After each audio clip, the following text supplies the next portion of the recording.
Dad jokes. We always start dad jokes. Yeah. Did you have yours? You ready? I do. Do you want to go first? I'll go first. Okay, because mine's actually real estate centric. Oh, really? Yeah. Dads don't do real estate though. Yeah. What's the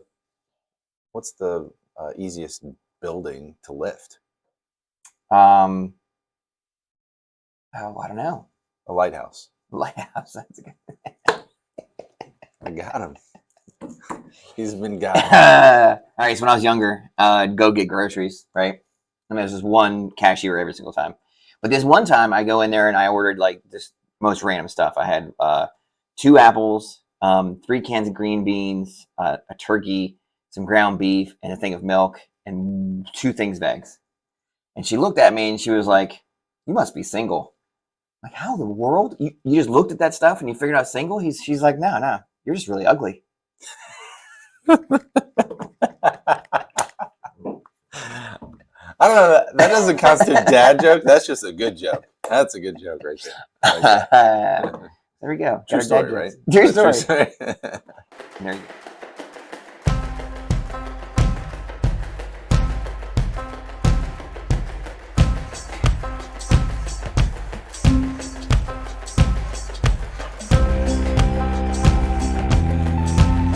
Welcome. Thanks for joining us for another home buyer update. We have Mr. Tim with us here today. Do you remember 16th of September? No. That was not planned. I'm sorry. We have, it's been a really, I'd say I've been at this for quite some, this has been one of more of the unique years, I think. Mm-hmm. Yeah. If you probably look back, and we've been doing these videos for quite some time, if you look back at the Septembers of the past, we're in a much more unique situation, I think, than we have been. So we're probably going to pivot our usual information, and we're actually a little more proactive today, I think. Yeah. We are going to be a little more like, here's what you should be doing if you're one of these on the fence type people. And we're trying to kind of give people an opportunity to not really cash in. Should we cash in on some of the scenarios and things that we're seeing right now? So I kind of summarized it into 3 different reasons why I've heard buyers say they're on the fence or maybe waiting. One is we were waiting for rates to fall. And they were high. They were high, absolutely. 7s and 8s. That was rough. The highest one I ever locked in was 8.25%, which is just obviously with the prices and interest rates astronomical, very difficult on the U.S. consumer. But if you're waiting for rates to fall, newsflash, they have fallen. Yes. Right? We are squarely in a 5 handle for the most part. Yep. And I even see a 4 on the rate sheet, meaning it's expensive to buy down to get into the 4s. But I mean, we're talking well off of the highs. So we're trending in such a great direction. Cool. And we have the Fed meeting this week, which a lot of people have said, well, let's wait for the Fed to cut rates. That's already priced into the market. The bond market and Wall Street is saying, hey, we know they're going to cut rates. Let's price that in already. Much, right? So if they say they're going to cut rates 25 basis points, the market's probably going to be flat. If they do it 50 basis points, maybe we get a slight improvement. It's all about the messaging of what they're going to do after this. What's the cadence going to be? How many more times? Maybe it's all about how Jerome Powell words some of this messaging to the when he has his press conference. So that's already priced in. Don't expect all of a sudden Wednesday for rates to just drop off a cliff. It's slowly kind of gotten to that point. So that's one. But waiting for rates to fall. They have. Let's square that away. Number 2, waiting for prices to drop. It has happened a little bit, but it's not going to be like a drastic. I've seen prices come down a little bit, but maybe $5,000, $10,000. Maybe they started a little high and working down. Those are slight corrections. That's a blip on the radar. When you start seeing price adjustments on a listing, $5,000, $10,000, that's just normal stuff. Yep. But a $500,000 listing in June is not going to all of a sudden become $425 in October. It just doesn't happen. So that's number 2. Number 3 is we have an election this year. Let's just see what happens with the election. There's 0 basis behind that. It'd be different if one side was running on, and we always try to keep things objective and we're not getting into that. Yeah. But if one side was working with working on a housing type of strategy or something that would dictate rates or whatever, It's not really happening. No, neither have really taken any particular stance. So I don't see that as a basis to wait either for the election. Obviously, it could be a turbulent time, but I don't think that'll dictate housing one way or the other. I mean, let's figure all congressmen own real estate, so the rules aren't changing anytime soon because they're not going to all of a sudden shoot themselves in the foot. Yeah, 100%. They own real estate. Things aren't going to be changed too much. It's such a big pillar of the U.S. economy. Yes. It really is. And then just another, we'll attach this to the video. Yeah. But we have this chart here, and if you can follow my finger, there's all these red arrows, these peaks. What are those peaks? That's in September and October in the DMV area since 2019. Yeah. There's always a little bit of a peak around this time of year. So you might have an opportunity to have a list price or just below list type of scenario because there is a little bit more inventory. So there's a lot of factors that are just kind of like this groundswell that I feel like activity, we're on the cusp of a good amount of activity. It feels that way. I haven't seen too much closing help. What have you been seeing on your end? Maybe that's a factor that if you've seen something sitting for a little bit, you might be able to help kind of ease the down payment with a little bit of help. I haven't seen it too much, but some. I would say, if I was to say generally speaking, half of the deals that I have, and they're all homes that had been sitting for a couple weeks. Makes sense. One in particular had been on the market for about 45 days. They went in right around list price, but they asked all their closing help. Boom, done, ratified, closing later this week. Okay, so let's take that quick conversation because I've had a few people I was showing houses to this weekend that had that. Do I go for a lesser price or do I go for extra closing help? In my conversation, you can correct me if I'm wrong. It'll depend if you're playing the short game or the long game. If you're doing short game and if you want like some improvements or you want to put some money into the house right away, I always push for a little closing help versus offer price. But if you're like, hey, the house is in great shape, I have a 10-year plan, I'm going to be here for a little while, then I think asking for a reduced price would be your game. Correct. It's money now versus money later. Yeah.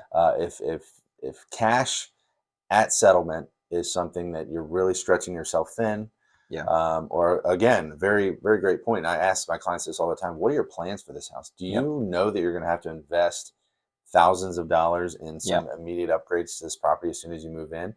If so, getting some closing help and offsetting that expense up front to save your cash might be the way to go. So it's always a conversation of, let's not just say, hey, it's best to do X, Y, Z. It depends on every particular situation, who the buyer is, what they're planning to do. Are they buying? Are they selling? Have they never owned a home and they're moving from a 1,000 square foot basement apartment where they don't have any furniture? And as soon as they move in, they have to furnish their entire couches and all that whole line. There's a lot to discuss. Yeah, there's a lot of factors involved for sure. That's excellent. So let's pivot a little bit. You said the feds. All right, so everybody sees it and they're like, oh, feds, blah, blah, blah. But in layman's terms, what should they be looking for? Because they hear it and they see it.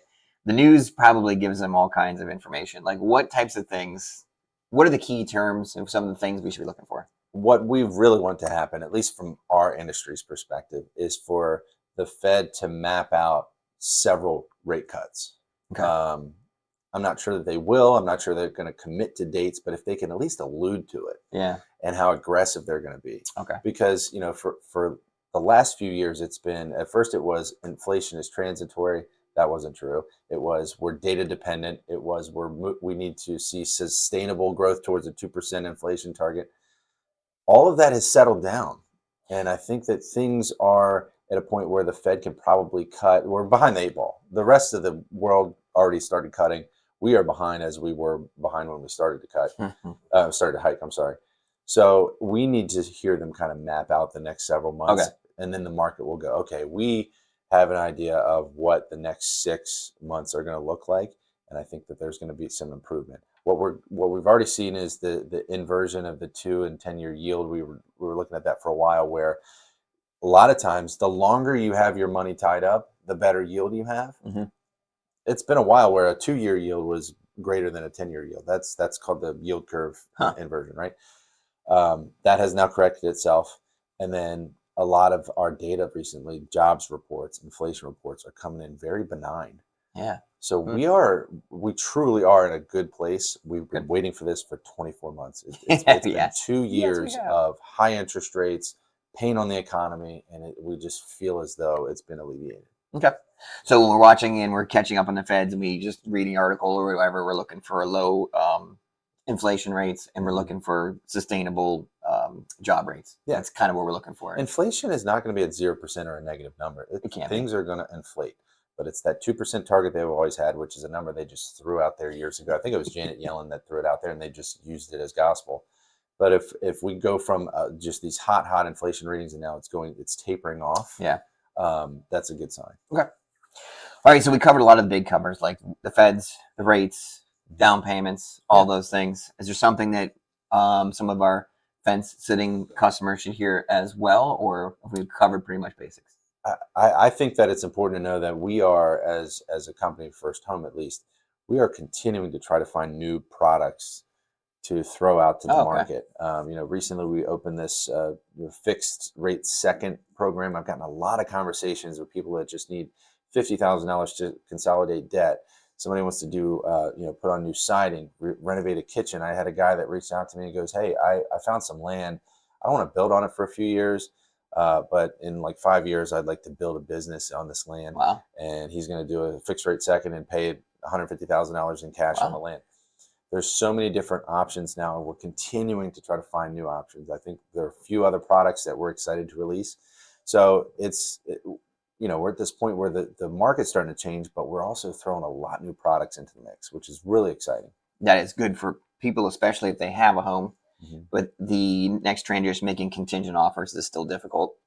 And having the cash to close when they have a bunch of equity is also good. So there's a lot of things that they can still play around with their numbers and their assets to make that next step work. And especially convenience, right? If you could make that next purchase and not have to sell your house, get all settled in, get everything done, make the move, and then get your house in the market. It's just an easier situation if feasible as well. No, you were just in my office. I had much bigger, newer office. Yes, very excited about it. Had some clients in there recently where I just threw their numbers up on that TV on the wall, and I'm just playing around with different numbers for them.